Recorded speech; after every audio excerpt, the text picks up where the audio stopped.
नमस्कार सर्वांना, माझ्या यूट्यूब चॅनलमध्ये आपलं सर्वांचं खूप खूप स्वागत आहे। तर आज माझी आई एकदम चमचमीत पदार्थ दाखवत आहे, ते पण खूप कमी साहित्यामध्ये। चला तर बघूयात काय काय घेतलंय। चला तर मी आता कृतीला सुरुवात करत आहे। मी 1 वाटी बेसन घेतलेलं आहे आणि थोडंसं ऑइल घेतलेलं आहे। ओके। मसाल्याचं बघा, कोथिंबीर घेतली, मसाला मिक्स घेतला, ओवा घेतलेला आहे, हळद घेतलेली आहे, धनापूड घेतलेली आहे, थोडं मीठ,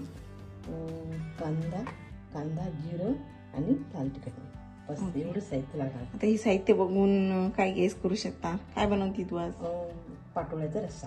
ओके ठीक आहे, चला आता कृतीला सुरुवात करूया। तर मग मी सर्वप्रथम मी बेसन चाळून घेतलेलं आहे, हे बघा पाहू शकता।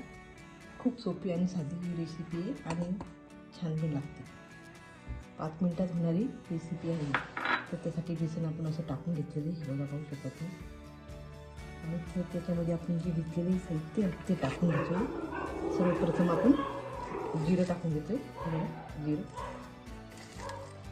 आणि खायला खूप छान लागते।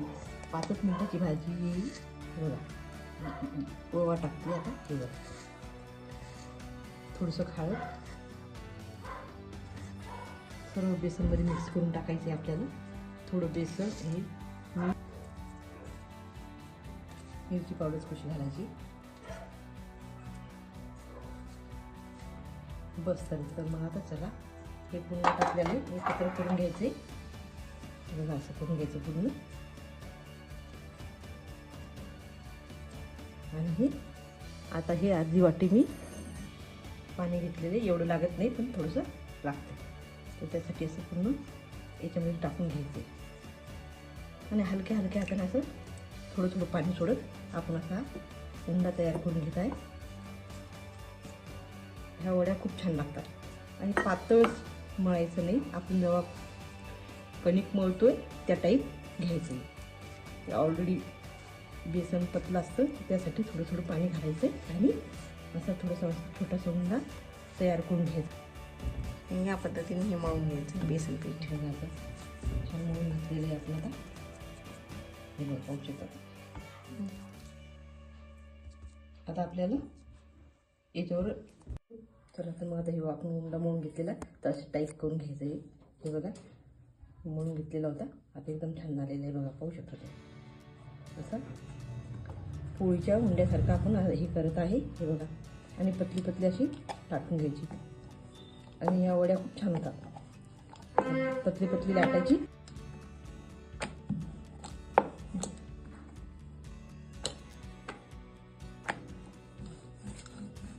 अशी पतली लाटून घ्यायची आपल्याला। याने काय होतं, जाड राहत नाही आणि पटकन पातोड्या शिजतात। तर त्यासाठी अशी पोळीसारखा आकार आपल्याला असा देऊन द्यायचा आहे। असं हे बघा पाहू शकता तुम्ही, गोलवाला असा। आणि याच्यावर आपण असं चाकूने छोट्याला असे वड्या पाडून घेत आहे, हे बघा असे पाडायच्या। ही सोपी असते शिजायला पण आणि खायला पण पचून जाते।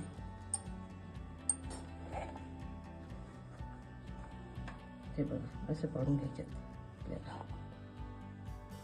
मोठ्याला आपल्या आवडीनिवडी प्रमाणे करायचे घ्यायचे। कोणी छोटा काढतात तर कोणी मोठ्याला, हे बघा पाहू शकता असे करून घ्यायचे आपल्याला।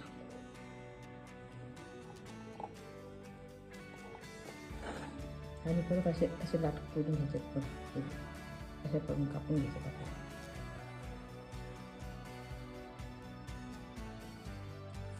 या पद्धतीने आम्ही याचा कशा काप करून घेतलेला आहे सर्वांच्या, आणि कॅथलीन ठेवला, म्हणजे शिजायला पण चांगली लागते आणि पोटाला याच्यात जास्त मसालाही आपण वापरणार नाहीये आणि भरपूर जण शिजवून थापून असं खूप काही करतात, पण हे एकदम झटपट होणाऱ्या कमी पदार्थात म्हणजे कमी साहित्यात होते हे।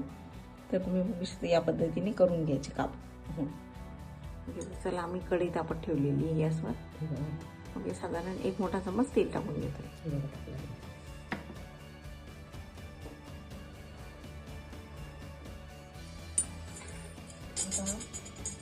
त्यात बारीक चिरलेली कांदा टाकायचे। तेल चांगलं तापलंय आता। कांदा पाहू शकता।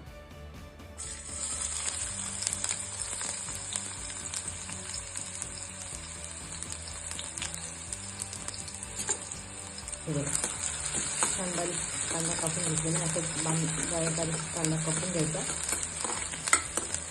ऑइलमध्ये चांगला होतो तो बघा थोडासा गुलाबी कलर आला की असं टाकून आणि मग त्याच्यामध्ये असे मसाले सोडून द्यायचे. पहिले लाल तिखट टाकून घेतलेलं होतं ते टाकून घ्यायचं. मिक्स मसाला, धना पावडर, कमीच लो फ्लेम लावण्याची गॅसची.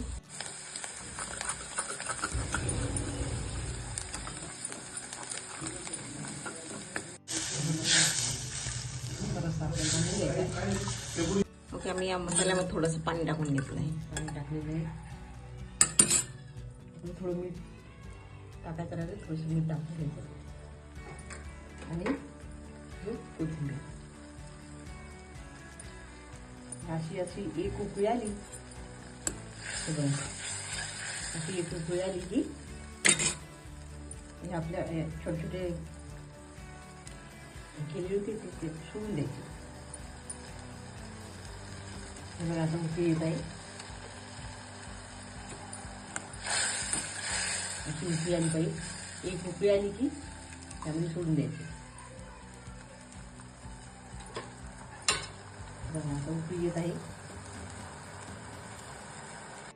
कोणाला भाजी नसली तर याचं टेन्शन असतं भाजी फ्राय करायचं म्हणजे 5 मिनिटांसाठी भाजी बनते. बघा आता उकळी आलेली आहे त्यामध्ये आपण एक असं सोडून द्यायचं.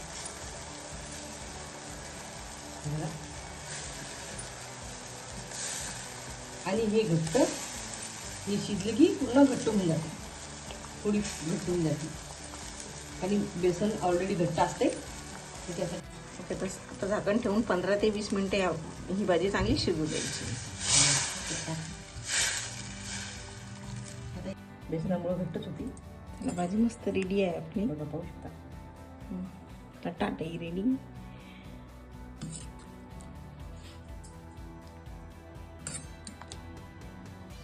आणि खूप सोपी आणि साधी पद्धत आहे.